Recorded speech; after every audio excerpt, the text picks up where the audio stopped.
What the? Oh my goodness, she looks so sad. Do you wish to remove Wuthering and all the components? Oh my goodness, look at this sad face. Yup. Did she die? So I've always wanted to make a video talking about this, so I think today is the day, because I have fully uninstalled Wuthering Waves, talking about why have I, what were my impressions of the game, do I think it's a bad game, etc, etc, etc. I think I'm gonna split this video up into like 3 little sections here. I'm talking about Wuthering Waves. I think Section A will be presentation, Section B will be gameplay, and then Section C will be like, okay, everything like miscellaneous little thingies. All right, cool. Let's talk about it. All right, I lied. First, I want to talk about the gameplay. I want to talk about the gameplay of Wuthering Waves first. I think gameplay is definitely Wuthering Waves' biggest strong suit. I think controlling the characters is really fun. I think playing as them was really cool. I think especially like the parry system was really cool. The dodge and parry system, and it feels like the gameplay in itself was kind of like molded or like born like or made towards that, so it does make sense that it was very high quality. But my problem with the gameplay is kind of had always been my problem ever since I played that game, is that it really felt like what you as the player was doing and what the enemy was doing was like very two separate things. It almost felt like what the enemy was doing, like, was attacking, and what I, the player, was doing was also attacking, but we were never interacting unless a parry happened. Like, that's the best way I can describe Wuthering Waves gameplay a lot of the time. It felt like almost every single enemy had, like, it's not that they had super armor, because a lot of enemies did react to your attacks, but it didn't feel like there was a strong, like, connection there. Like, I don't know if it was, like, just the effects, or, like, it was, like, just, like, the appearance of, like, the attacks or whatever, but it feel like there was, like, a disconnection there, and that's one thing I wasn't really a super big fan of. The part I really did not like about the gameplay is it felt like there was a lack of teamwork. The game was played with a team of 3, like a bunch of other gacha games, but it didn't feel like the characters were really connected to each other. It felt like they were 3 individual characters that you happened to be playing in one team, compared to like a really cool synergistic like gameplay experience. Like, there are definitely characters that like supported, like I think her name was Verena. It's been so long, but like the grass girl, right? Like, she was like a healer and, like, you know, did healing and supporting stuff like that, and like she was definitely there and she was making impact, but there was not really like a flow of like team combat. Again, it felt like very individualistic characters doing their own individual things, which I wasn't a super big fan of. Now let's talk about the world, because I think the world's important too. I think as I was playing that game, I was kind of realizing that I'm not super big into like the standard open world stuff anymore. It's not like I don't enjoy it. I enjoy it. Like, I enjoy it if I play it like in Genshin and things like that, but having to do multiple, like, juggling multiple games with like open world, it's like a lot, because you'll notice with time like open worlds have a lot of just like padding, and it's fine overall with the padding because it's just like you're finding primos, or you're finding pulls, or whatever they want to call it, right? Like, you're finding stuff that'll like be rewarding or be worth it, but it's just a lot, and just didn't, and nothing in their open world really felt like super engaging or interesting, except for the parkour. I think the parkour was really cool. I enjoyed the parkour, walking on buildings, using the little rope thingy, grappling hook. There you go. I like using the grappling hook. The grappling hook was super fun. Like, the ease of movement in the world, I did think was quite enjoyable, versus like having an agile character in like Genshin, for example. Just like, oh yeah, like exploring is really fun when I can get like Cloud Retainer, but that's like a very specific character. Versus like Wuthering Waves, where it's just like, oh, I can have like really cool movement with like any character, because like the grappling hook is always there and things like that. So that was cool, right? Just being able to move around the world. But aside from that, like, none of the puzzles were really that cool. And like finding echoes was kind of cool. Let me talk about the echo system for a little bit. Finding echoes was cool, and then like, man, the enhancing the ecosystem was really bad. bad. I think they improved it in 1.1. And I didn't get to unfortunately experience all the changes that they made because I just really didn't want to install the new version. So if they improve the ecosystem, you know, there you go. I'm happy that they did that. I didn't get to experience it if they did, but I really hope they did improve the echo experience. It's like cool that you could find a lot if you grinded a lot for it, but it almost feels like pointless if you can't do anything with them. Okay, let's talk about presentation. What do I mean by presentation is like, how does the game look? How does it sound? What did I first think about it? You know, first impressions type of thing like that. First impressions.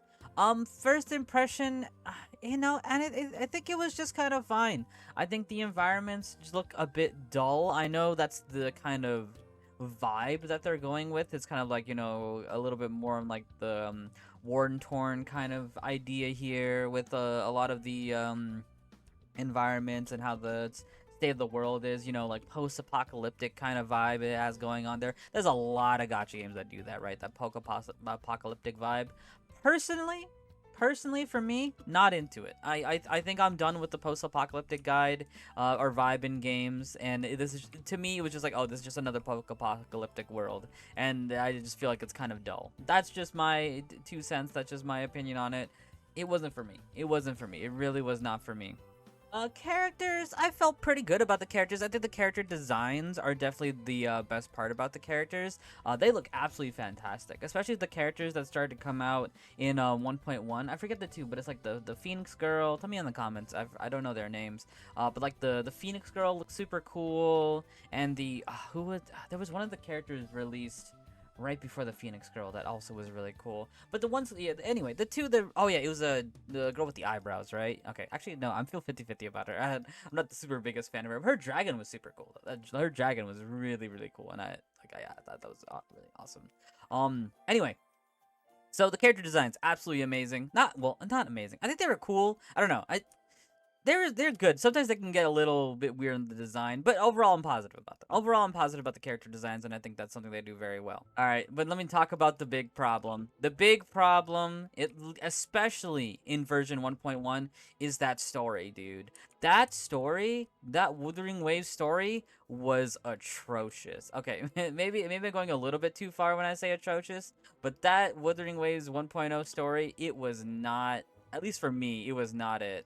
It was not it. I was not having fun. I was not enjoying it. Like, it just felt like it almost felt like a school assignment or something to pay attention to that story. It was non-stop talking, non-stop like word jargon, like all these little different terms and things I did not understand. Like, I think it is the textbook definition of how you should never do a story, especially a beginning story. It felt like I was watching like season 3 of an anime without watching season 1 and 2. There was just so much going on, so much word jargon, so much nonsense, and it felt like none of it was crucial. It really felt like none of it was crucial. There were some good moments. I think some of the best moments in the story were definitely the ones centered around the encounters, the fights. The one with the Nameless, I think, is really not the Nameless. What are they called? Crownless. I didn't call them the Nameless. The one against the Crownless, I think, was super duper cool. I think that was great.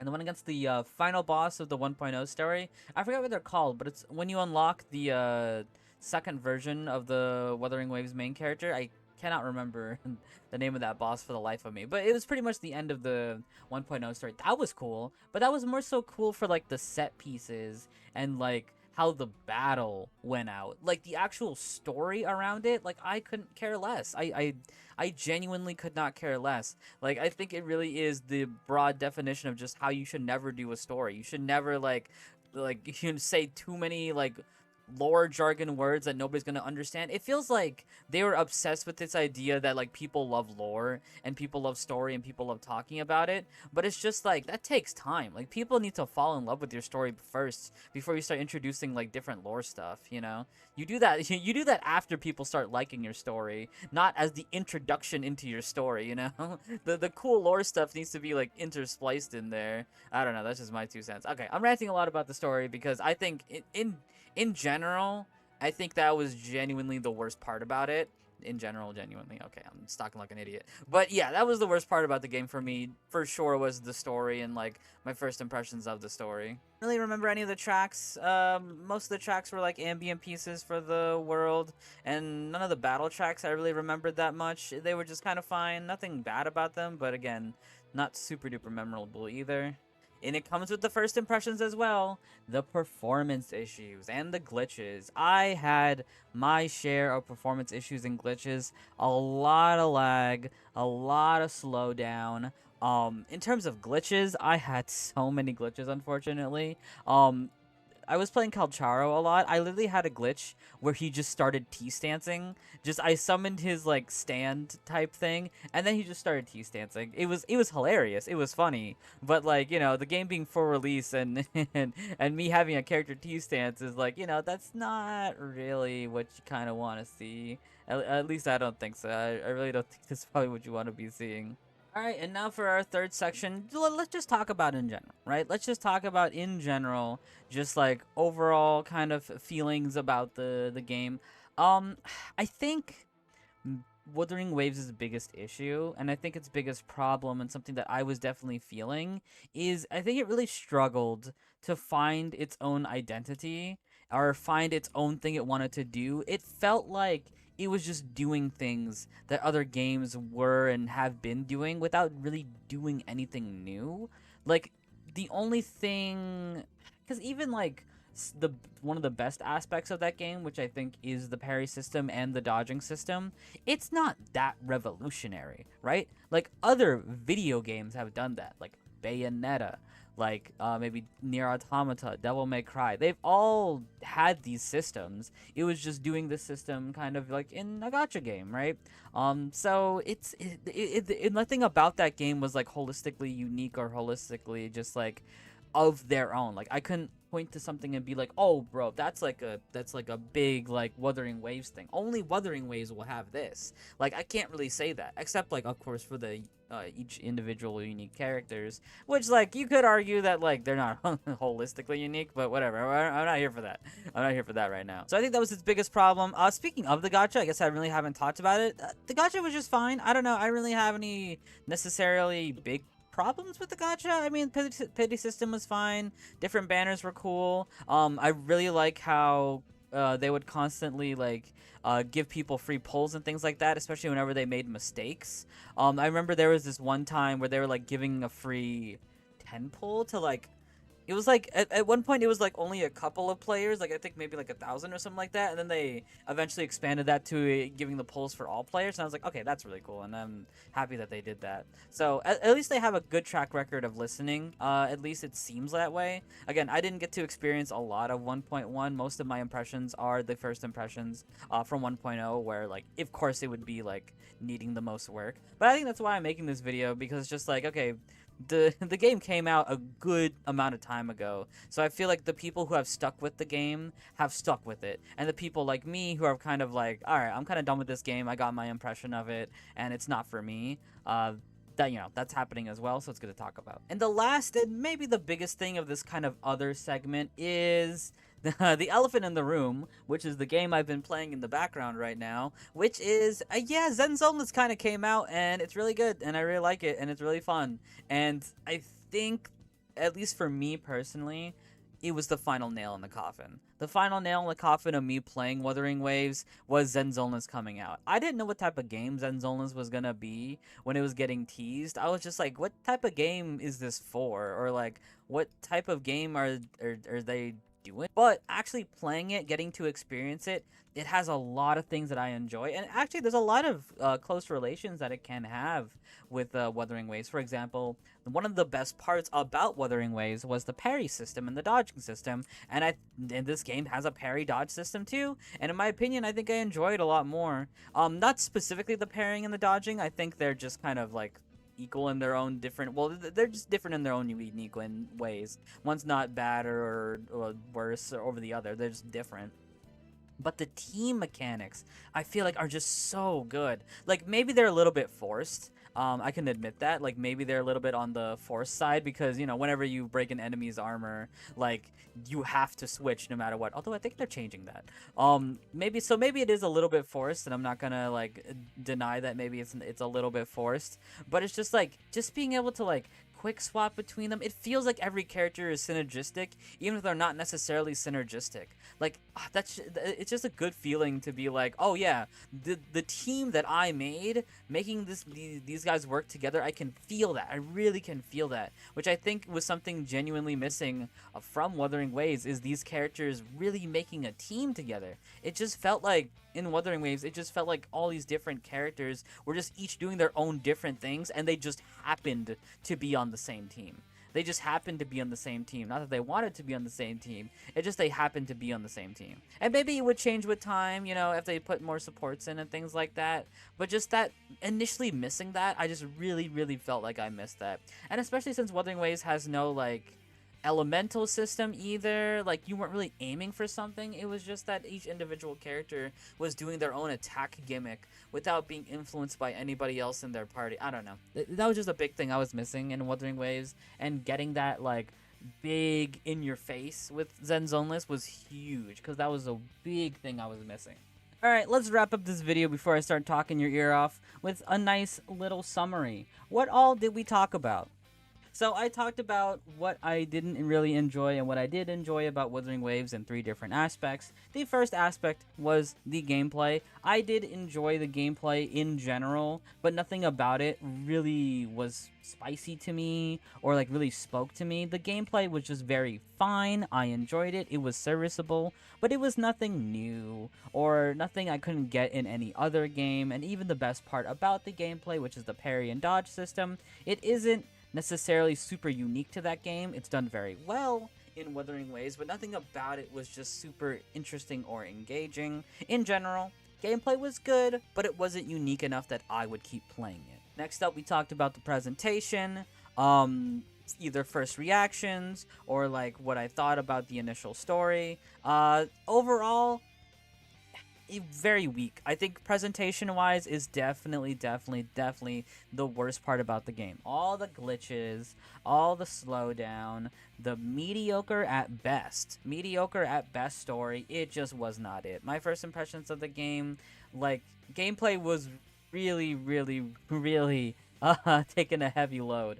Gameplay in general was really taking the brunt of that weight, because yeah, I just don't. I'm not a big fan of like how the game looks. I wasn't a big fan of this like the direction, and those are personal grievances. I'm not saying those are like legitimate issues. It just wasn't for me, right? This video is about why I stopped playing, right? The general vibe just wasn't for me, and then the performance issues I think are legitimate problems. And then the story, I think, legitimately was really bad. Yeah, there's no other nicer way to put that. I think the story was just legitimately bad. I did not like it at all. And that's it for me. That's kind of why I stopped playing Wuthering Waves. Overall, I think I enjoyed what I played, but it's just not something that I would keep playing. I think that's all it comes down to, is that I enjoyed what I played. I'm happy I played it. I'm happy I tried it. And I think Kuro Games made a very good game. And I hope they continue to improve on the game. But at the end of the day, I tried it out and I was not impressed. It just wasn't for me. And I think that's perfectly fine. I think that's perfectly fine that they made a game, and you know, if they're happy about the game, like, I hope that they improve it. I hope they keep making it better. I've seen people be hype about the game. There's definitely a smaller player base than it was in the beginning, but that's perfectly fine, right? I think it's more important that they find a healthy player base than a big player base. You know, let's finally talk about the big thing that, like, you know, people have been talking about, like, oh, is this game the Genshin killer or whatever? It's like, oh man, did this game gonna be killing Genshin? Listen, I don't think this game ever wanted to kill Genshin. I don't think Kuro Games wanted to make a game to kill Genshin. I think they just wanted to make a really cool open world game, and I think they were successful in making a really cool open world game. It's just the things that were in there were just not for me at the end of the day. They were cool, they were fun, but they weren't cool enough and they weren't fun enough.